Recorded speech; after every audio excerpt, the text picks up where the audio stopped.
ভগবান তিনি কিছু চান আমার কাছ থেকে, তিনি কিছু পেতে চান, আমার কাছ থেকে কিছু শুনতে চান, আমার কাছ থেকে কিছু সেবা চান,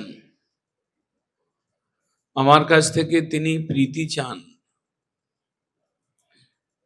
যদিও তিনি ভগবান, যদিও তিনি এক পরিপূর্ণ তত্ত্ব, যত প্রকার তার থেকে এসেছে বস্তু, তার মধ্যেও পরিপূর্ণ তত্ত্ব রয়েছে অনেকেই, কিন্তু তিনি হচ্ছেন সমস্ত পূর্ণাৎ পূর্ণতম।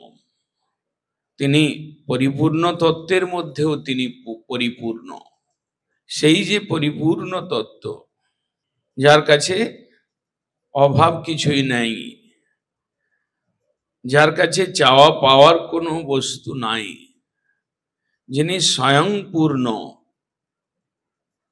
যিনি আত্মা রাম, যিনি নিজেতেই নিজে রমণ করেন, এমন এক ভগবান, তিনি কোনো এক স্বরূপে তিনি আমার কাছ থেকে চান। ভগবানও কিছু চান, পরিপূর্ণ তত্ত্ব হয়েও তিনি কিছু চান আমার কাছ থেকে। একটা আশ্চর্যের কথা, পরিপূর্ণ যিনি সর্বভাবে, তিনি আবার কিছু চান, তার কিছু অভাব রয়েছে। এটা একটা আশ্চর্যের কথা হলেও কিন্তু একটা সত্য কথা। ভগবানের ভগবত্তায় তিনি স্বয়ং পরিপূর্ণ হয়েও তার কিছু অভাব থাকতে পারে, তিনি কিছু চাইতে পারেন, তিনি আমার কাছ থেকে কিছু চান, এইরকম একটা স্বরূপও তিনি প্রকাশ করেছেন। তিনি যশোদা দেবীর তিনি স্তনদুগ্ধ পান করবার জন্য পিপাসু, লালায়িত। তিনি সখাদের কাছ থেকে কিছু তাদের এঁঠো জিনিস, এঁঠো দ্রব্য খেতে তিনি পিপাসু। সেই রকম তিনি ভক্তের কাছ থেকে কিছু পেতে, ভালো একটা উৎকৃষ্ট সেবা পেতে চান। ভক্ত যখন খুব প্রীতি দিয়ে তাকে নিরাজন করেন, খুব প্রীতি দিয়ে তাকে কিছু গান গিয়ে শোনান, খুব আবেগের সহিত প্রীতির সঙ্গে প্রীতির রস মাখিয়ে যখন ভক্ত কিছু কীর্তন করেন, সেটাকে তিনি শুনতে চান। তিনি খোঁজেন এইরকম ভক্ত কোথায় রয়েছে। তিনি উকি মারেন মন্দির থেকে যে কোথায় আমার ভক্ত সুন্দরভাবে, সুষ্ঠুভাবে, আদরপূর্বক আমাকে কিছু গিয়ে শোনাচ্ছে। তখন তিনি সেই শুনতে চান, তিনি শুনতে চান, তিনি খেতে চান, তিনি দেখতে চান, তিনি সেবা গ্রহণ করতে চান। এই যে ভগবান, ভগবত তত্ত্বের চাওয়া, এটাই ভক্তি জগৎকে সুন্দরতা দান করেছে, ভক্তি জগৎকে সাস্টেন করে রেখেছে, ভক্তগণকে আনন্দ দিয়ে আকর্ষণ করে রেখেছেন এই চাওয়ার দ্বারা। তিনি চান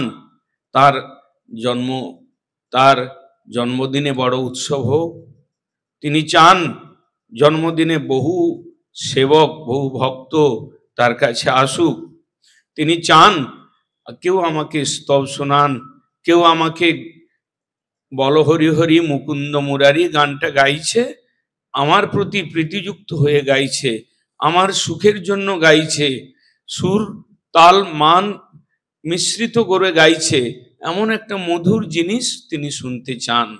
শোনার জন্য কখনো কখনো উদ্গ্রীব হয়ে থাকেন, কখনো কখনো তিনি যখন আমি আদরপূর্বক তাকে নিরাজন করি, আরতি করি, প্রাণ দিয়ে যখন করি, তার সুখের জন্য যখন করি, তখন তিনি ওই আরতিটা পাওয়ার জন্য ভেতর থেকে তার একটা চাওয়ার আকাঙ্ক্ষা, একটা পাওয়ার আকাঙ্ক্ষা জন্মায়। এই জন্য তিনি ভগবান।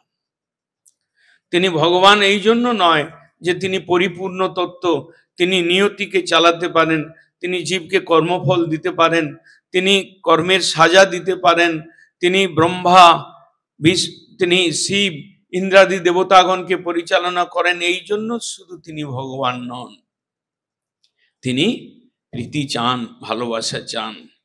আমি আমার কতটা দিলাম, আমি কতটা প্রাণবন্ত ভাবে দিলাম, এটা খোঁজ করেন।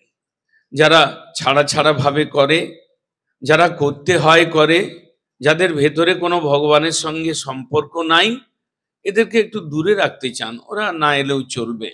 কিন্তু তিনি খোঁজেন যে তার শত শত ভক্তের মধ্যে কে তাকে প্রাণ দিয়ে ডাকছে, কে তার নামটা ভালো করে সুন্দর করে মনোযোগের সঙ্গে জপ করছে, কে তার মালাটা সুন্দরভাবে বানাচ্ছে যে এটা গলায় পড়লে কৃষ্ণকে দেখাবে ভালো।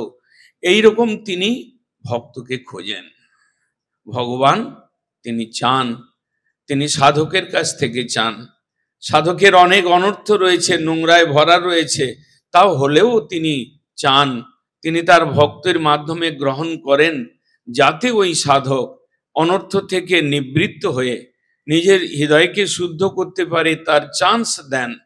আচ্ছা, তুমি নোংরা মিশ্রিত ভাবে সেবা করছো, তুমি চঞ্চল ভাবে সেবা করছো, তুমি বাধ্য হয়ে করছো, করো, কিন্তু ওই করতে করতে যদি তোমার আমার প্রতি আকর্ষণ হয়, তুমি যদি চাও আমার এই সেবার দ্বারা ভগবান খুশি হন, তখন তিনি তাকে কৃপা করে তার দুর্বৃত্ত, তার মধ্যে দুরারোগ্য বা দুরাশাযুক্ত যা কিছু অভিলাষ থাকে, সেগুলোকে তিনি একটু কৃপা দৃষ্টি দিয়ে সেগুলিকে সরিয়ে দেন।